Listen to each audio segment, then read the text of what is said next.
Hello friends, तो स्वागत है आप सभी का एसवेल ऑल अपडेट यूट्यूब चैनल पर। तो फ्रेंड्स, आज की जो हमारी वीडियो होने वाली है उसके अंदर हम यूनिट 2 का जो पार्ट थर्ड हम पढ़ रहे हैं, इसका आज हम सेकंड पार्ट देखने वाले हैं। इसके पहले कि हमने इस पूरे चैप्टर का फर्स्ट पार्ट ऑलरेडी अपलोड कर दिया है, तो ये चैप्टर काफ़ी बड़ा था, इसलिए हमने इसको पार्ट में डिवाइड कर दिया है। एंड आज की इस वीडियो में हम इस रूसी साम्राज्य में जो राजनीतिक विकास हुआ था, जो वहाँ पे किस तरीके से क्रांतियाँ हुई, जो प्रथम विश्व युद्ध के दौरान रूस में जितनी घटनाएं हुई, उन सबको हमने पार्ट 1 के अंदर डिस्कस कर लिया था। आज की इस वीडियो में हम इस पार्ट को आगे कवर करने वाले हैं, तो आइए इस वीडियो को स्टार्ट करते हैं।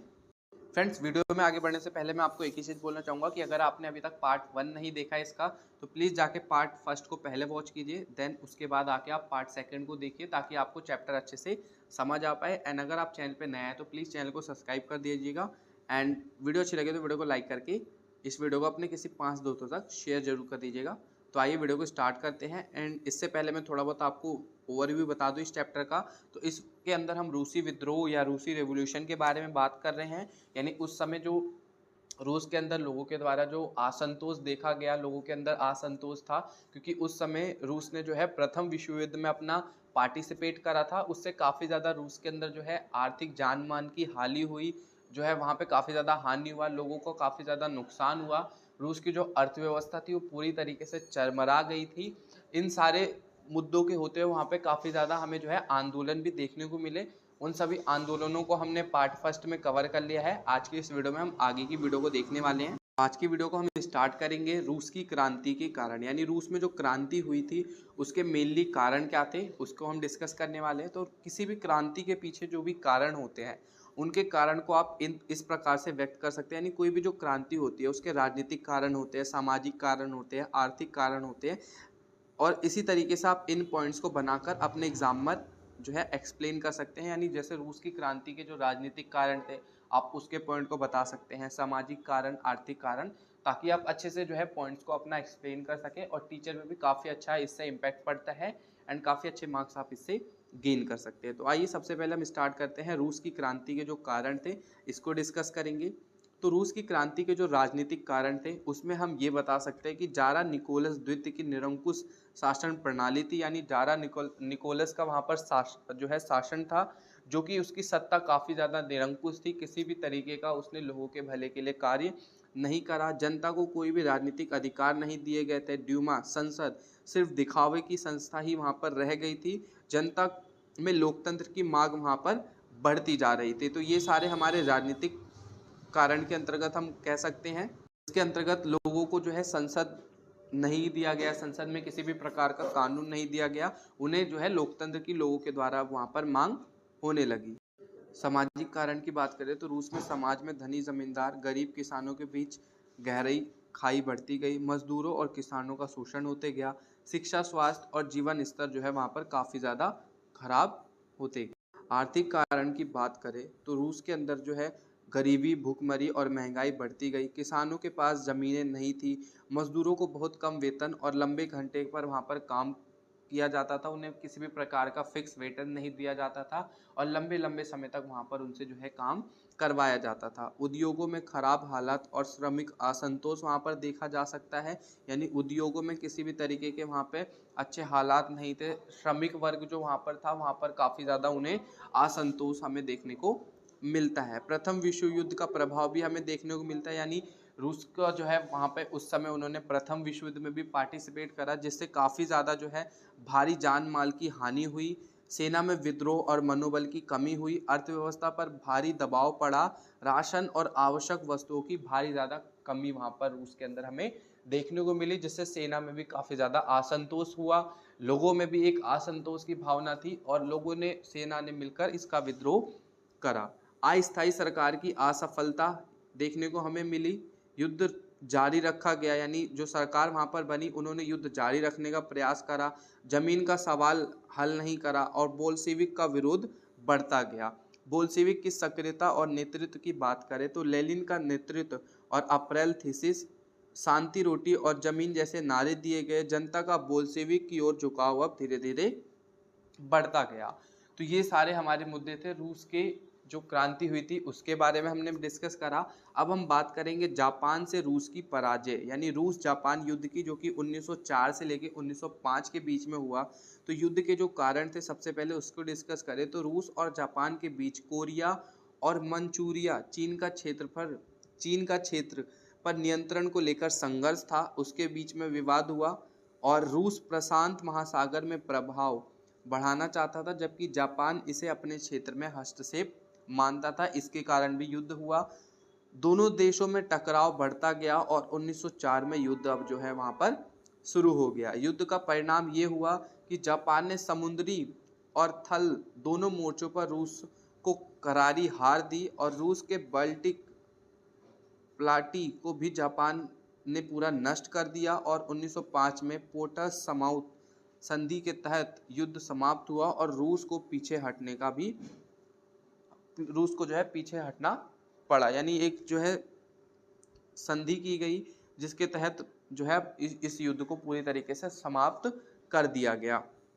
पराजय के प्रभाव स्वरूप ये देखा जा सकता है तो रूस पर इसका जो असर पड़ा वो ये था कि यह पहली बार था जब एशिया के एक देश जापान ने यूरोप के एक शक्तिशाली देश रूस को हरा दिया।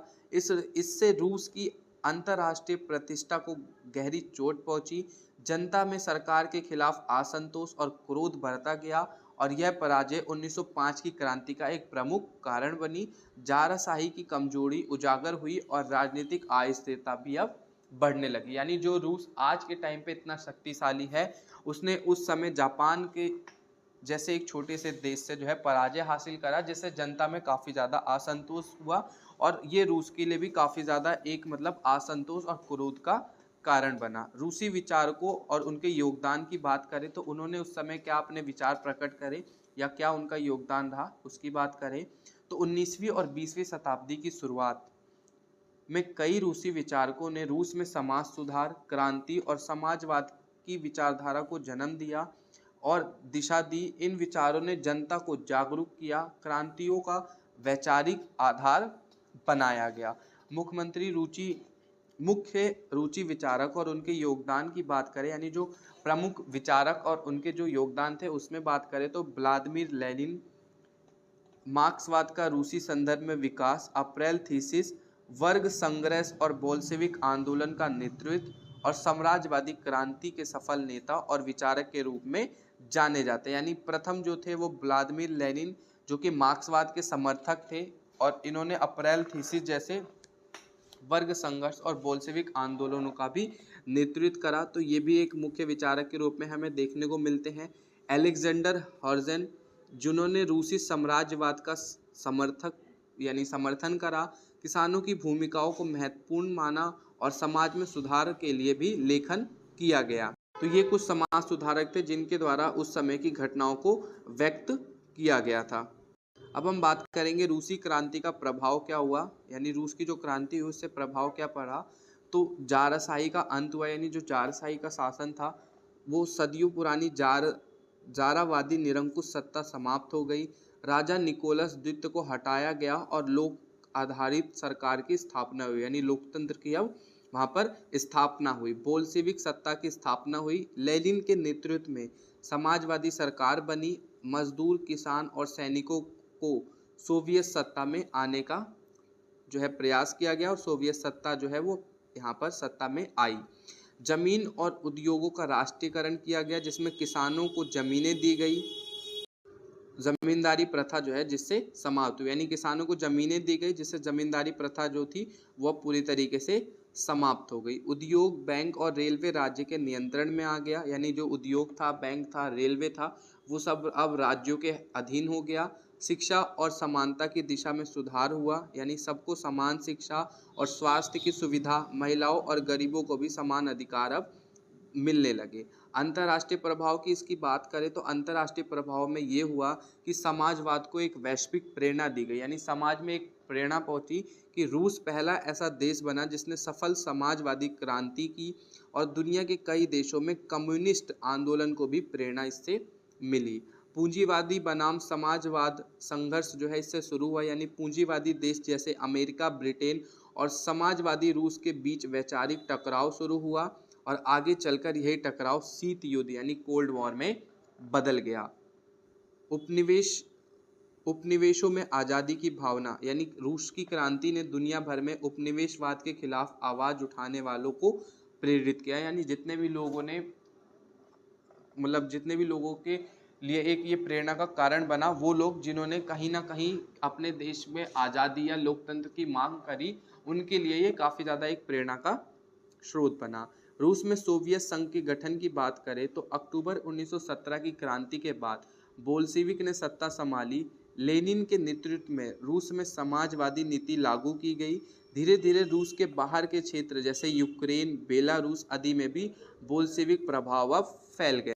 यानी धीरे धीरे अब रूस के जो अन्य क्षेत्र थे वहाँ पर भी हमें इसके प्रभाव देखने को मिले, जैसे यूक्रेन, बेलारूस आदि जैसे जो जगह थे या वो राज्य थे, वहाँ पे भी बोल्शेविक प्रभाव अब हमें देखने को मिलता है। सोवियत संघ का गठन हुआ 30 दिसंबर 1922 को। सोवियत समाजवादी गणराज्य का संघ यानी यूएसएसआर यानी union of Soviet socialist Republic की स्थापना हुई। इसमें शुरू में 4 गणराज्य शामिल थे, रूस, यूक्रेन, बेलारूस और ट्रांस क्रॉस जैसे देश जो है इसमें शामिल हुए, और इन गणराज्यों को समान अधिकार और स्वयं सत्ता दी गई। लेकिन केंद्रीय सत्ता जो है मॉस्को में कम्युनिस्ट पार्टी के हाथों में ही दी गई। इसकी विशेषता की बात करें तो समाजवाद और साम्यवाद आधारित शासन प्रणाली वहाँ पर लागू हुई। सभी संसाधनों और उत्पादनों के साधनों का राष्ट्रीयकरण हुआ। धर्म, जाति और वर्ग के भेदभाव को हटाने का प्रयास किया गया और एक मजबूत केंद्रीय योजना पर आधारित अर्थव्यवस्था का निर्माण किया गया। इसके नेतृत्व की बात करें तो लेनिन सोवियत संघ के पहले नेता बने। उनके बाद जोसेफ स्टालिन ने सत्ता संभाली और सोवियत संघ को वैश्विक महाशक्ति बनाया। तो ये था हमारा पूरा रूस से रिलेटेड जो इम्पोर्टेंट पॉइंट्स, यानी जो रूस का युद्ध हुआ वहाँ पे जो रूस के अंदर लोगों के द्वारा प्रोटेस्ट किया गया उसके प्रभाव की हमने बात करी। अब हम डिस्कस करेंगे यूएसएसआर यानी सोवियत संघ का निर्माण और इसके प्रारंभिक वर्षों की, यानी सोवियत संघ का जो है निर्माण कैसे हुआ और इसके जो शुरुआती वर्ष थे वो किस प्रकार से थे। यूएसएसआर का निर्माण की बात करें तो 30 दिसंबर 1922 को यूएसएसआर यानी union of Soviet socialist Republic की स्थापना की गई। यहाँ पर रूस, यूक्रेन, बेलारूस, ट्रांसकोरिया जिसे जॉर्जिया, आर्मेनिया और अजरबैजान जैसे देश जो है इसमें शामिल होकर इसको मिलकर बनाया। इन सभी को सोवियत साम्राज्यवादी गणराज्य कहा गया, जिसमें नाम मात्र की स्वसत्ता थी। सत्ता का नियंत्रण जो था वो कम्युनिस्ट पार्टी और उसके केंद्रीय नेतृत्व मॉस्को के पास था। और प्रारंभिक वर्षों की बात करें इसमें तो 1922 से लेकर 1928 के अंतर्गत लेनिन का नेतृत्व हुआ, यानी 1922 तक जो है लेनिन ने इसका नेतृत्व करा। लेनिन ने 9 आर्थिक नीति यानी एनईपी लागू करी, जिसमें सीमित निजी व्यापार की अनुमति दी गई, कृषि और छोटे उद्योगों में सुधार लाया गया, गृह युद्ध, अकाल से तबाह अर्थव्यवस्था को पुनर्जीवित किया जा सके, और सोवियत संघ की जो संगठन, नींव और शासन प्रणाली थी इसको तैयार करने का प्रयास किया गया। लेनिन के मृत्यु और सत्ता संघर्ष की बात करें तो लेनिन के मृत्यु के बाद जोसेफ स्टालिन और ट्रॉट्स्की के बीच नेतृत्व की होड़ शुरू हो गई, यानी उसकी मृत्यु के बाद अब इन दोनों ने सत्ता के बीच आने का संघर्ष शुरू हो गया। अतः स्टालिन ने सत्ता पर नियंत्रण पा लिया। समाजवादी राष्ट्र का विस्तार हुआ, यानी यूएसएसआर ने शिक्षा, स्वास्थ्य, स्त्री समानता जैसे क्षेत्रों में कई सुधार शुरू किए। धीरे धीरे कृषि, सामूहिकरण और भारी उद्योगों के विकास की ओर रुख जो है किया गया, यानी धीरे धीरे उन्होंने अपने विकास के लिए कार्य करा। और इसकी विशेषता की बात करें तो केंद्रीकृत योजना आधारित शासन प्रणाली, संपत्ति और संसाधन का राष्ट्रीयकरण किया गया, धर्म और निजी संपत्ति पर नियंत्रण, समाजवाद की विचारधारा के प्रचार पर जोर दिया गया। अब हम बात करेंगे सोवियत संघ का संविधान, यानी जो सोवियत संघ का संविधान था उसके बारे में हम बात करेंगे। सोवियत संघ का संविधान, जिसे सोवियत संघ का संविधान या सोवियत संघ के संविधान के रूप में जाना जाता है, जो सोवियत संघ के नियम, संरचना और कानून का संकलन है। यह संविधान सोवियत संघ के गठन के साथ ही 1924 में अधिकृत रूप से स्वीकृत किया गया था। सोवियत संघ का संविधान जो है संविधानीय लक्ष्यों, संगठनों, सत्ता प्रणाली के बारे में विस्तृत विवरण प्रदान करता है। इसमें अलग अलग गणराज्यों की संरचना, शासन प्रणाली और स्वसत्ता का भी विवरण दिया गया। सोवियत संघ का संविधान इतिहास में कई बार संशोधित भी किया गया, लेकिन सबसे हाल ही में उन्होंने 1977 में विस्तृत संशोधन किया गया। इसी संविधान की जो मुख्य विशेषता है उसकी बात करें तो नागरिकों के अधिकारों और स्वतंत्रता।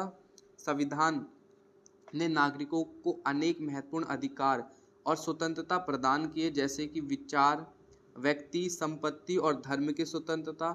यह नागरिकों को स्वतंत्रता के आधार पर जीने और विकसित होने का अधिकार भी देता है। तो ये पूरा सोवियत संघ का जो संविधान था वो ये था कि नागरिकों को जो है स्वतंत्र रूप से अधिकार दिए गए, उन्हें स्वतंत्रता प्रदान की गई, व्यक्ति के विचार की बात की गई, संपत्ति की बात करी गई, धर्म की स्वतंत्रता लोगों को दी गई। तो ये सब सोवियत संघ के जो है अधिकार लोगों को जो सोवियत संघ के संविधान में दिया गया उसकी हमने बात करी। अब बात करेंगे सामाजिक और आर्थिक नीति संविधान की। सामाजिक और आर्थिक नीति संविधान में सोवियत संघ की सामाजिक और आर्थिक नीति को स्पष्ट किया गया। यह श्रमिकों को हक की सुरक्षा, सामाजिक न्याय और सामाजिक सुरक्षा के प्रति संवैधानिक समर्थन प्रदान करता है। संघ की संरचना, यानी जो संघ की संरचना थी, संविधान ने सोवियत संघ की संरचना को विस्तार से वर्णित किया। इसमें संघ के नेतृत्व, संघीय राज्य का संगठन और संघ की संरचना को लेकर एक विस्तृत विवरण दिया गया। सत्ता का विभाजन, संविधान ने संघ की सत्ता को केंद्रीय और प्रादेशिक स्तरों पर विभाजित किया, जिससे संघ की संरचना और कार्य क्षेत्र का स्पष्टीकरण होता है। संघ के नेतृत्व की बात करें तो संविधान ने संघ के नेतृत्व और प्रशासनिक प्रक्रिया को भी विवरण में दिया। यह संघ के नेतृत्व में कार्य क्षेत्र को निर्देशित करता था और उसकी शक्तियों का समर्थन करता था। अब हम बात करेंगे रूस में लेनिन युग। लेनिन युग का उदय 1917 में हुआ। व्लादिमीर लेनिन बोल्शेविक पार्टी के नेता थे। उन्होंने अक्टूबर 1917 की क्रांति का नेतृत्व किया और जाराशाही तथा अस्थायी सरकार को हटाकर समाजवादी शासन की नींव रखी। इसके प्रमुख विशेषता की बात करें तो भूमि और संपत्ति का राष्ट्रीयकरण हुआ, किसानों को जमीनें दी गई, उद्योग और बैंकों को राज्य के नियंत्रण में लाया गया। रूस का प्रथम विश्व युद्ध से बाहर निकलना, यानी ब्रेस्ट-लिटोव संधि 1918 के माध्यम से जर्मनी से शांति समझौता किया गया और गृह युद्ध को जो है पूरी तरीके से समाप्त किया गया। बोल्शेविक लाल सेना और उनके विरोधी सफ़ेद सेना के बीच संघर्ष अतः बोल्शेविक की जीत हुई, जिससे लाल आतंक और चेका का गठन किया गया। विरोधियों के दमन के लिए गुप्त पुलिस चेका बनाई गई। बोल्शेविक शासन को चुनौतियां देने वालों पर कड़ी कार्रवाई की गई। नई आर्थिक नीति अपनाई गई 1921 में, जिसे कि एनईपी हम कहते हैं शॉर्ट में। गृह युद्ध और अकाल के बाद लेनिन ने एनईपी लागू की। इसमें सीमित निजी व्यापार और उत्पादन की अनुमति दी गई। उद्देश्य इसका जो था वो अर्थव्यवस्था को पुनर्जीवित करना था। यूएसएसआर का गठन किया गया 1922 में। लेनिन के समय में ही सोवियत संघ यूएसएसआर की स्थापना हुई और यह विश्व का पहला समाजवादी राष्ट्र बना। लेनिन की मृत्यु होने के पश्चात, यानी लेनिन का स्वास्थ्य खराब हो गया और उनकी मृत्यु 1924 में हो गई। उनके बाद सत्ता के लिए स्टालिन और ट्रॉट्स्की में संघर्ष शुरू हुआ और फाइनली जो है स्टालिन ने है सत्ता को संभाला। तो फ्रेंड्स ये था हमारा पूरा ओवरऑल चैप्टर। अब हम इसके ओवरऑल कंक्लूजन की बात करें रूसी क्रांति की, तो हम ये कह सकते हैं कि रूसी क्रांति 20वीं सदी की शुरुआत में रूसी समाज को एक बड़े परिवर्तन की ओर ले गई। इस क्रांति का जो मुख्य उद्देश्य था वो था सामाजिक, आर्थिक, राजनीतिक असमानताओं को समाप्त करना। समाज में उत्पन्न न्याय की मांग, शासन और किसानों के बीच असमानता और विद्रोह की भावना आदि इस क्रांति के महत्वपूर्ण कारक रहे। क्रांति ने रूसी समाज में एक नई राजनीतिक व्यवस्था की स्थापना की, जिसमें सोवियत समाजवादी पार्टी का शासन आया। इसने सामाजिक सुधार, आर्थिक विकास और राष्ट्रीय स्वतंत्रता की प्रक्रिया में सकारात्मक परिवर्तन देखने को मिला। रूसी क्रांति के अंतर्राष्ट्रीय प्रभाव ने भी विश्व की राजनीतिक दृष्टिकोण को प्रभावित किया। साथ ही में उसका अस्तित्व गणराज्य के संघर्ष में एक महत्वपूर्ण कारक बना। रूस की क्रांति रूसी इतिहास में कई परिवर्तन लाई, जैसे कि पहले दो बोल्शेविक पार्टी ने त्याग का शासन स्थापित किया। इसके परिणाम स्वरूप रूसी समाज में न्याय की मांग, सामाजिक असमानता के खिलाफ आंदोलन और किसान एवं श्रमिकों के अधिकारों की मांग को समर्थन मिला। और दूसरा हम ये कह सकते हैं कि रूसी क्रांति ने राजनीतिक परिणामों को भी उत्पन्न किया। इस क्रांति ने रूस में एक सोवियत समाजवादी प्रणाली की स्थापना करी, जिसमें श्रमिकों की सत्ता और सामाजिक न्याय को प्राथमिकता दी गई। तीसरा जो है, इस क्रांति का आर्थिक परिणाम भी महत्वपूर्ण था, या नई आर्थिक नीति और व्यवस्थाओं की शुरुआत हुई जिसने रूसी समाज के आर्थिक विकास को प्रोत्साहित किया। और चौथा, रूसी क्रांति का अंतर्राष्ट्रीय प्रभाव भी महत्वपूर्ण था और इसमें विश्व राजनीति को भी प्रभावित किया और राष्ट्रों के बीच संघर्ष में एक महत्वपूर्ण भूमिका निभाई। यानी इस प्रकार रूसी क्रांति समाज, राजनीति और आर्थिक प्रक्रियाओं में महत्वपूर्ण परिवर्तन लाई और उसने विश्व इतिहास की परिप्रेक्ष्य को एक महत्वपूर्ण धारा के रूप में लाकर खड़ा कर दिया। यानी मुख्य रूप से हम ये कह सकते हैं कि रूसी क्रांति ने पूरे विश्व में काफ़ी ज़्यादा जो है बदलाव करा और खुद रूस में भी काफ़ी ज़्यादा बदलाव हमें देखने को मिले। और इस क्रांति का जो करने का मुख्य उद्देश्य था वो था सामाजिक, आर्थिक और राजनीतिक असमानताओं को पूरी तरीके से समाप्त किया जाए और जितने भी किसान थे उनको उनकी ज़मीनें दी जाए, उनको उनका मालिकाना हक दिया जाए और रूस की अर्थव्यवस्था का विकास किया जाए और जितने भी वहाँ पे पार्टी थी उन सभी को लोकतंत्र के अधीन रहकर, यानी लोकतंत्र सरकार की वहाँ पर स्थापना की जाए और संसद के द्वारा उन सभी को कार्य करने की अनुमति दी जाए। तो फ्रेंड्स, ये थी हमारी आज की वीडियो अच्छी लगी हो तो प्लीज़ वीडियो को लाइक करना एंड अगर आप चैनल पर नए आए तो प्लीज़ चैनल को सब्सक्राइब करके इस वीडियो को अपने दोस्तों तक शेयर जरूर कर दीजिएगा। एंड अगर आपका किसी भी तरीके का डाउट है तो प्लीज़ आप हमें कमेंट बॉक्स में ज़रूर बताइएगा। एंड अगर आपको किसी भी तरीके का सजेशन देना है तो वो भी प्लीज़ हमें कमेंट बॉक्स में ज़रूर बताइएगा। तो मिलते हैं आपसे अपनी अगली वीडियो में। अगर इस वीडियो को अच्छी लगी हो तो वीडियो को प्लीज़ अपने किसी 5 दोस्तों तक शेयर ज़रूर कर दीजिएगा। तो मिलते हैं आपसे अपनी अगली वीडियो में। Thanks for watching, meet you on next video.